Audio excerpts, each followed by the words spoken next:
안녕하세요. 저는 30대 중반의 주부입니다. 남편은 저보다 3살 연상이고 저희에게는 아이가 없습니다. 아이가 없는 건 저희에게 문제가 있는 게 아니라 소위 말하는 딩크족이라고 하죠. 저와 남편은 서로만 바라보고 즐기며 살기로 했습니다. 시댁에서도 큰형님 댁에 아들이 둘이나 있어서 그런지 저희가 결혼해서 아이를 갖고 싶지 않다고 말씀드려도 너희 삶이니 너희가 행복하게 알아서 살면 된다고 하시더라고요.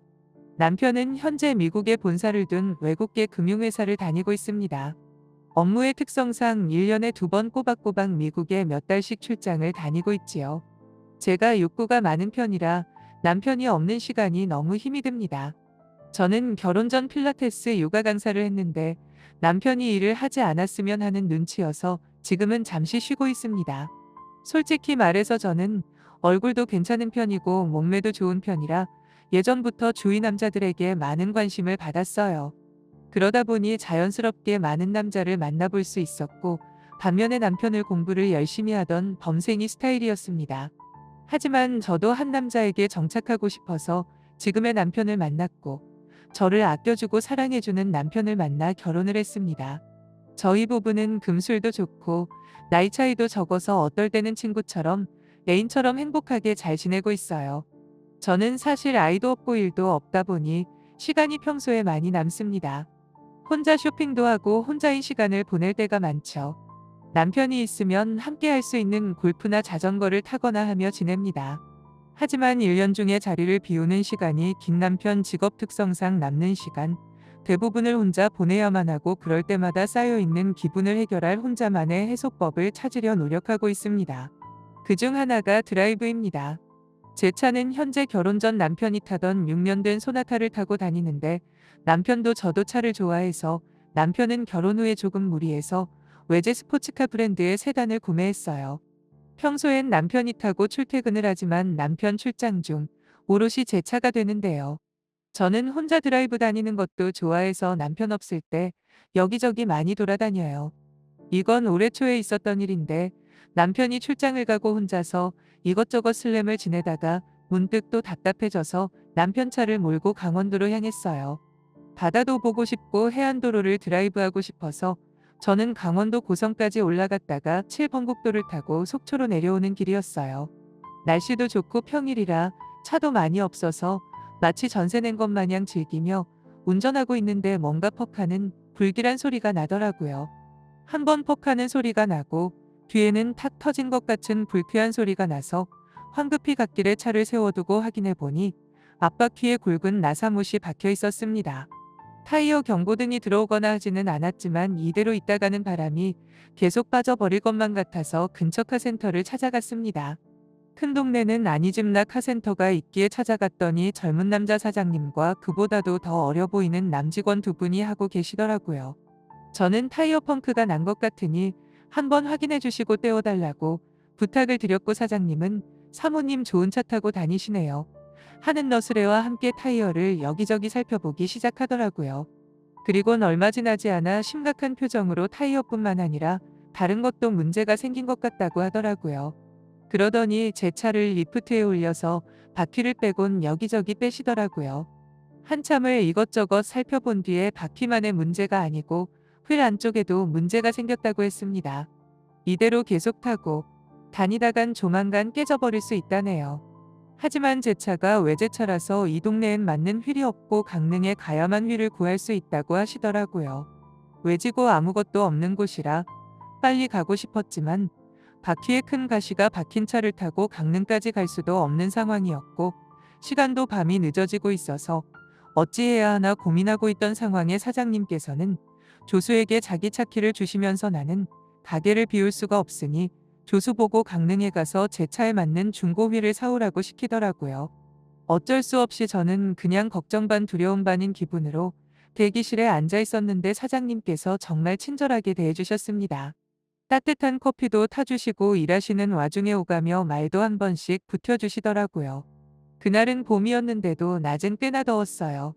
사장님은 밖에서 겉옷을 벗으시고 일을 하셨는데 탄탄한 몸과 구리빛으로 검게 태운 피부에 자꾸 눈길이 가더라고요. 대기실에 있던 시간도 점점 길어지고 슬슬 지겨워지려고 하던 찰나에 조수가 전화 오더니 중고 타이어와 휠을 알아봤다고 했습니다.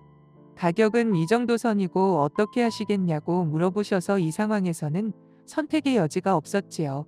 그냥 그렇게 진행해 주세요. 라고 말씀드렸더니 사장님께서는 그럼 공인비는 받지 않고 타이어 수리와 장착을 해드리겠으니 너무 걱정하지 말라고 하시더라고요. 정말 고맙게 느껴졌습니다. 그때가 아마 카센터에 간지 4시간쯤 됐을 때였던 것 같아요.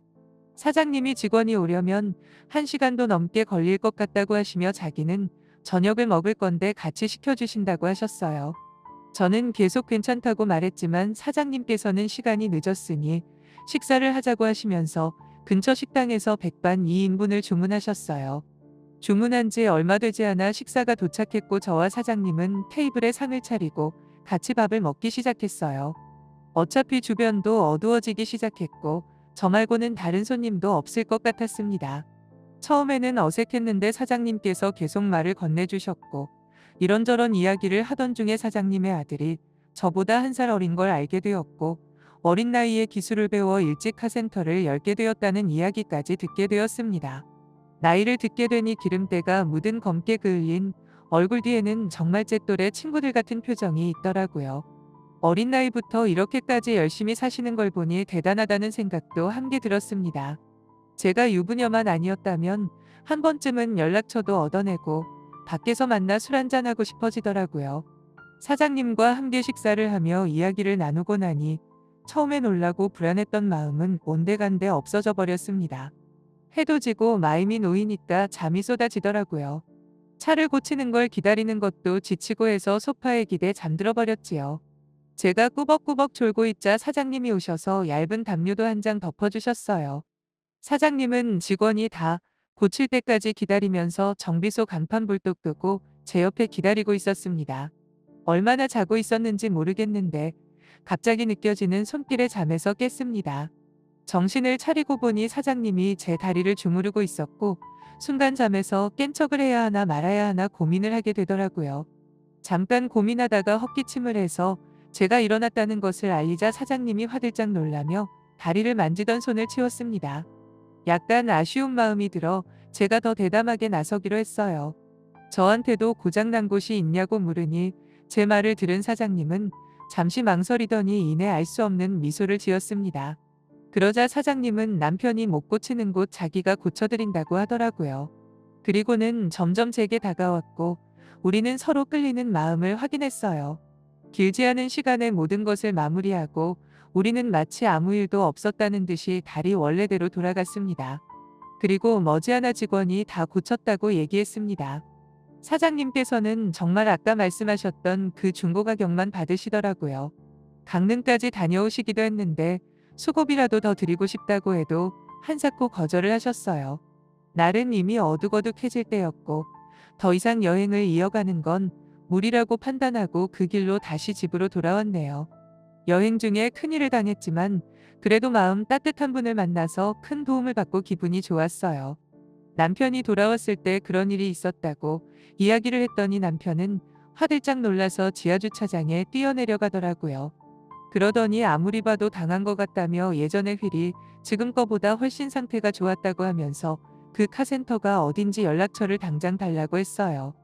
남편은 한참 전화로 따졌지만 예전 휠은 이미 폐품으로 팔아서 찾을 수가 없다는 말만 듣고 포기했어요. 저는 남편에게 내가 당한 겨냐고 물었지만 그 남편은 그냥 허탈하게 웃더라고요. 그게 벌써 몇 년 전 일이네요.